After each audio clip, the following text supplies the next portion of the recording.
Yo, Professor Flag Dude. You gave me a D on my paper, but I'm not sure what it stands for. Oh, I can think of many things, none of which will be conducive to my continued employment at this fine institution. Let's just say that it stands for do it again. What do you mean do it again? I worked 20 whole minutes on that paper. That's like as much time as I spent on all my other homework combined. Indeed, I'm sure I should be grateful that you sacrificed almost a whole episode of Teletubbies for your final paper. But the fact remains that, 20 minutes or no 20 minutes, it was not very good. That's just your opinion.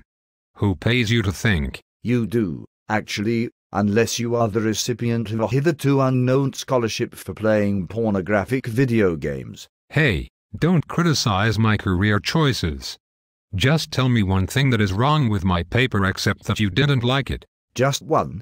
Well, let's begin with the fact that not a single one of your commas is in the right place. That's a low blow.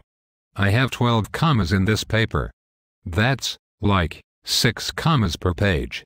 I counted because you made such a big deal about using commas in class. As gratified as I am that you somehow managed to divine the deep meaning behind my lecture, How to Use Commas in Your Papers, I still persist with the clearly delusional expectation that you put your commas where they belong. Specifically, I wish to encourage you to use commas whenever you join two independent clauses with the conjunction. But that's exactly what I did. Every time I wrote about Santa Claus, I used a comma in between Santa and Claus. Isn't that what you told us to do? Ah, I see. You made the common error of confusing independent clause with Santa Claus.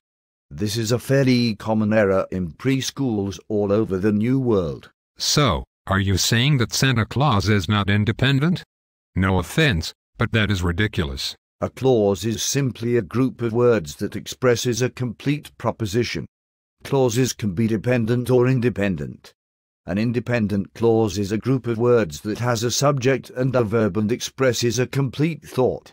Independent clauses can stand alone as sentences, though they can also be combined with other clauses into the same sentence. So what are you saying here? Dependent clauses are shorter than independent clauses, right? Not at all. An independent clause can be very short, such as I talked, or John kicked the dog. They are independent because they do not set up the expectation that something else is coming. Dependent clauses can be quite long, as in, after the meeting at which I talked, or due to the inescapable fact that John, despite his well-deserved reputation as a pacifist, kicked the dog. The words after and because set up the expectation that something else will complete the sentence. Yeah, I guess so. What does all of this have to do with Christmas? Well, if you want to get good grades on your papers for Christmas, you will remember one simple rule. Whenever you join two independent clauses in the same sentence, that is, two groups of words that could stand alone as independent sentences, you must use both a comma and a coordinating conjunction. Okay, commas are those squiggly lines, right? But what in the world is a coordinating compunction? A coordinating conjunction is one of 7 words that can join clauses together equally.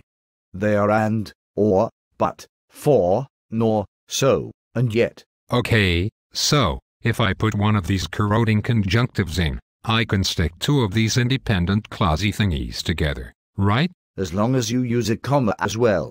You have to use a coordinating conjunction and a comma to join 2 independent clauses into the same sentence. I can do that. If you just show me where they are, then I will go home and add in all of those commas that you want. Then I will get a good grade, right? Certainly.